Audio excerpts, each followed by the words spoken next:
বিধায়ক তথা টলি তারকা সোহম রেস্তোরাঁর মালিককে বেধড়ক মারধর, সেই মারধর তৃণমূল বিধায়ক সোহম চক্রবর্তী করেছেন। TV9 বাংলার হাতে এক্সক্লুসিভ সেই সিসিটিভি ফুটেজ। নিউ টাউনের ওই হোটেলে শুটিং চলছিল সোহমের। অভিযোগ, রেস্তোরাঁ মালিক গাড়ি সরাতে বললে সোহমের নিরাপত্তা রক্ষীদের সঙ্গে তার বচসা বাঁধে। সেই সময় নিচে নেমে আসেন সোহম এবং তারপরই এই কাণ্ড।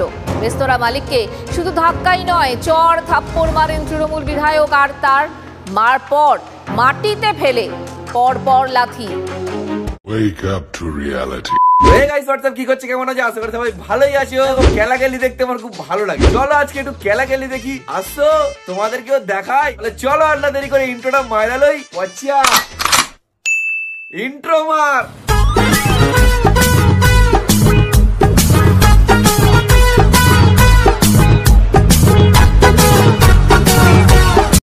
কেসটা হচ্ছে নিউ টাউনের সাপোজির একটা রেস্টুরেন্টে বিট্টু একজনকে কেলিয়ে মুখ বাঁকিয়ে দেয়।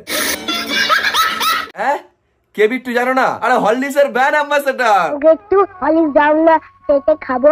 ওইখানে হরলিক্স পড়ে আছে, যা চেটে খা। শুটিং করতে এসেছিল, কোনো অ্যাড বা জোড়া ফুলের প্রমোশন হবে ডেফিনেটলি। সিনেমার শুটিং তো নয়। কোন সিনেমায় বা হিট দিয়েছে? বেশিরভাগ সিনেমাই তো ফ্লপ। আরে সত্যি সিনেমার শুটিং নয়, হরলিক্স কেনার টাকাটা তো অন্য জায়গা থেকে চলে আসছে। এবার রেস্টুরেন্টের বাইরের জায়গাটা স্বাভাবিকভাবে কারোর বাপের সম্পত্তি নয়, এই জন্য রেস্টুরেন্টের ম্যানেজার এসে সোহমদাকে সেখান থেকে একটা গাড়ি, শুধু জাস্ট একটা গাড়ি সরাতে বলেছিল। সরি, এখানে একটু বলা ভুল হলো। ম্যানেজার সোহমকে প্রথমে কিছু বলেনি, সোহমের যে বাউন্সার বা বডিগার্ড বা যারা ছিল তাদেরকে বলেছিল এবং ভদ্রতার খাতিরে বলেছিল, ভদ্রতা দেখিয়ে বলেছিল দাদা আমার রেস্টুরেন্টের সামনে থেকে একটা গাড়ি সরিয়ে নিন। সোহমের পার্সোনাল বডিগার্ড বা সিকিউরিটি ছিল, তারা বলছে আমরা পুলিশ, এখান থেকে একটা গাড়ি সরবে না। আমি বললাম বাবু আমার ব্যবসা বন্ধ হয়ে যাবে, একটা গাড়ি জায়গা দিচ্ছি, তোমরা সরিয়ে নাও। যে রেস্টুরেন্টের ম্যানেজারটা খেয়েছে বা যে গাড়িটা সরাতে বলেছে সে কিন্তু ওখানে শুটিং এর জন্য বা সে কিন্তু ওখানে পার্কিং এর জন্য বিট্টুদার কাছ থেকে শুটিং বাবদ 1 টাকাও নেয়নি। পয়সা নেবো না, উনি বেশ যখন ঠিক আছে। তারপরে বিট্টুর বাউন্সার বা বিট্টুর ম্যানেজার সেখানে কিছু মূর্খ পলিটিক্যাল লোকেদের মতো ম্যানেজার বিট্টুর বাউন্সার হাইপার হয়ে গিয়ে বললো না এখান থেকে গাড়ি সরানো যাবে না, তোমার যা করার করে না। এইসব কথা কাটাকাটির মধ্যে আমাদের সুপারস্টার দাদা, আমাদের বিট্টু চাটা দাদা উপর থেকে শুটিং করতে করতে নিচে নেমে এলো। নিচে এসেই 2 প্যাক হরলিক্স, সরি 2 চামচ হরলিক্স মেরে দিয়ে ম্যানেজারকে উদমা খেলায়। ডিএইচএ প্রোটিনের মতো 27টি পুষ্টিগুণ বাচ্চাদের শারীরিক গ্রোথ আর ব্রেনের বিকাশে সাহায্য করে। পুরো পুষ্টি, পুরো গ্রোথ। আর এই কেলানোর কারণ হিসেবে বিট্টুদা আমাদেরকে জানান রেস্টুরেন্টের মালিক বা ম্যানেজার তাকে গালাগালি করেছে, সেটার জন্য সে রাগে নে। সে স্বয়ং যুবরাজ মানে অভিষেক ব্যানার্জিকে গালাগালি করেছে বলে তার বেশি গায়ে লেগেছে, সে রেগে গেছে। তাই জন্য সে নিচে পড়ে থাকা হরলিক্স গুলোকে চেটে নিয়ে তাকে মেরে তুলে দিয়েছে।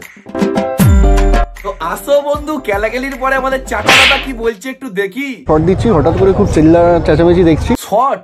কি মুভি শর্ট দিচ্ছিলে দাদা? আমার কি নতুন কোন ফ্লপ সিনেমার শর্ট দিচ্ছিলে নাকি? তারপর আমি যেটুকু দেখলাম যে আমার যারা পুলিশ স্টাফরা যারা রয়েছেন ওদের সঙ্গে রীতিমতো দুজন মানে ধাক্কাধাক্কি করছে, মারামারি করছে। তো খুব স্বাভাবিকভাবেই শর্টটা হয়ে যাওয়ার পর আমি নিচে আসি, কি হয় জিজ্ঞেস করি, এবং আমি জিজ্ঞেস করি কি হয়, কি হয়েছে কি। বলছি বিট্টুদা উচ্চারণটা একটু জড়িয়ে যাচ্ছে, আজকে কি ভালো করে হয়নি? মেনে লাও।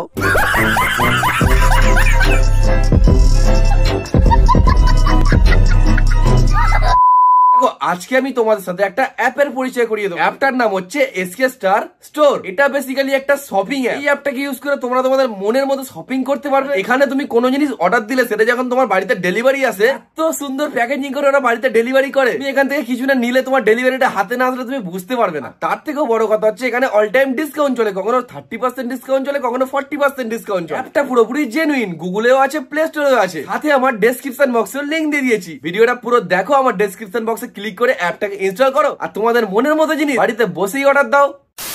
আমাকে কিস্তি করেছে এবং সবথেকে বড় কথা সেটা হচ্ছে আমার অভিষেক বন্দ্যোপাধ্যায়কে কিস্তি করেছে। যখন এটা শুনলাম তখন মাথাটা গেছে গরম হয়ে, তখন তাকে বুঝিয়েছি সে কি। আচ্ছা, বিট্টু দাদাকে নিয়ে যখন খিস্তি করেছে তখন দাদার গায়ে লাগে, আমাদের যুবরাজকে নিয়ে যখন খিস্তি করেছে তখন দাদার গায়ে লেগেছে। আরে স্বাভাবিক লাগারই কথা, বাংলার যুবরাজ বলে কথা। তুমি এক কাজ করো বিট্টুদা, তুমি আমাকে ওর অ্যাড্রেসটা দাও, আমি ওর নাকে আঙুল দিয়ে নিঃশ্বাস বন্ধ করে দিয়ে চলে আসবো। না মানে তোমার সামনে অভিষেক দাকে গালাগালি দিল কি করে? ও কি জানে না যে তুমি অভিষেক দার? একটু অলিক দাও না, খাবো।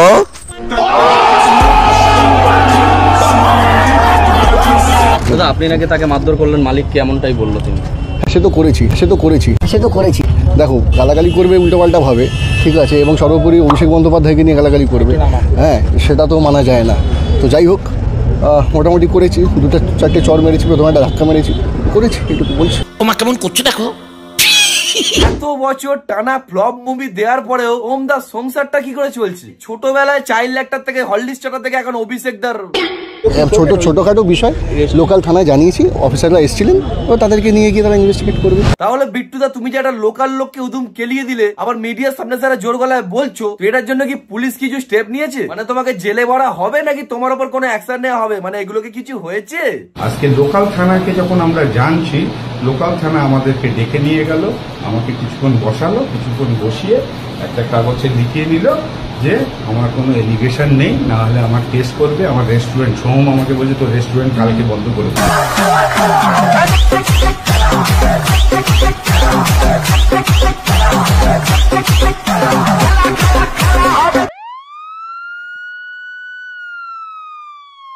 দেখো, বিট্টুদা যে দলটা করে সেই দলটা এমনি পার্সোনালি আমার খুব ভালো লাগে। কারো রাত্রিরে পিঠে খেতে ইচ্ছা করে, কারো 3টে বউ, কেউ আবার বলে কচি জিনিসটাই আলাদা। আমাদের বিট্টুদার কামব্যাকে আল্লাহ, কারণ যতটা মনে পড়ে আমাদের মনে লাস্ট সিনেমা বিট্টু মামা দেখেছিলাম। এখন কিছু বিজ্ঞ চিবিরা আমাকে এসে বলবে ওটা বিচি হবে। এখন এবার অনেক বিজ্ঞ বিচিরা আমাকে এসে বলবে, একে নিয়ে এত কথা বলছিস, আগে দাদার মতো হয়ে দেখা। কি হয়ে দেখাবো বন্ধু? ফ্লপ সিনেমা দিয়ে নাকি হললিস্টে গোন্ডামি করবো রাস্তায় সোহমদার মতো? মেরে ফাটিয়ে দিচ্ছে রীতিমতো, বলছেন তার হোটেল বন্ধ করে দেবে। হোটেল বন্ধ করার হুমকি আমার কানে আগেও এসেছে এই সোহমের বিরুদ্ধেই। এ গুন্ডা নাকি রে ভাই?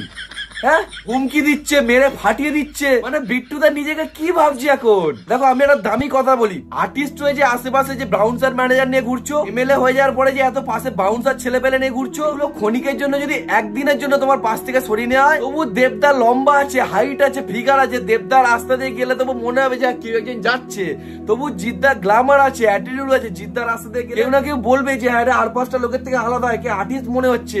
তোমাকে যদি একদিনের জন্য তোমার আশেপাশ থেকে এমএলএ বডিগার্ড বাউন্সার বা আর্টিস্টের বডিগার্ড বাউন্সার সরিয়ে তোমাকে যদি একদিনের জন্য ধুতি পাঞ্জাবি পরে রাস্তায় বাজারের ব্যাগ নিয়ে নামিয়ে দেওয়া হয়, তোমাকে কেউ বলবে না তুমি আর্টিস্ট, তোমাকে কেউ বলবে না তুমি এমএলএ। এটা আমার পার্সোনাল ওপিনিয়ন দিচ্ছি। তবু তোমার আগের লুকটা একটু ভালো ছিল, মানে পেমামার তখনকার লুকটা। এখন তো আরো ফুলে সোয়াবিন হয়ে গেছো। তাহলে কি বুদ্ধি কি হাঁটুতে নেমে গেছে নাকি তোমার? তুমি আর্টিস্ট বলে নয়, তুমি এমএলএ বলে নয়, যে কোনো মানুষের এরকম ব্যবহার করা উচিত নয়। এটা আমি তোমাকে বলছি না, এটা দেবদা তোমাকে বলছে। শোনো, জনপ্রতিনিধি বলে নয়, যে কোনো মানুষের এরকম আচরণ, এরকম ব্যবহার করাটা একদমই উচিত নয়। আর এত কিছুর পরে তোমার ক্ষমা চাওয়া উচিত।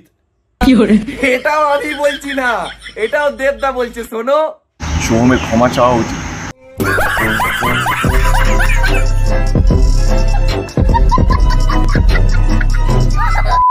ব্যাস, আজকের মতো ভিডিওটা এতটাই। ভিডিওটা ভালো লাগলে লাইক করো, তাদের ওপিনিয়ন বেশি বেশি করে কমেন্ট করে জানাও। চ্যানেলে নতুন হলে চ্যানেলটা সাবস্ক্রাইব করো। ফেসবুকের পেজ থেকে দেখে দেখো, ফেসবুকের পেজটা ফলো করো। এখন ইউটিউব থেকে দেখছো তাহলে ইউটিউবের নিচে সাবস্ক্রাইব বাটনটা আছে, ওটা ক্লিক করে দাও। নোটিফিকেশনটা ক্লিক করে অল করে দাও, যাতে নেক্সট কোনো ভিডিও আপলোড করলে তোমার কাছে আগে চলে যায়। ভিডিওটা শুধুমাত্র মজার উদ্দেশ্যে বানিয়েছি। আমি বিজেপিকে হেট করি না, আমি তৃণমূলকে হেট করি না, আমি সোহমদাকে হেট করি। আমি সবাইকে ভালোবাসি ভাই। আমি অপেক্ষায় রইলাম তবে পেমামা 3 বেরোবে। দেখা হচ্ছে নেক্সট কোনো ভিডিও।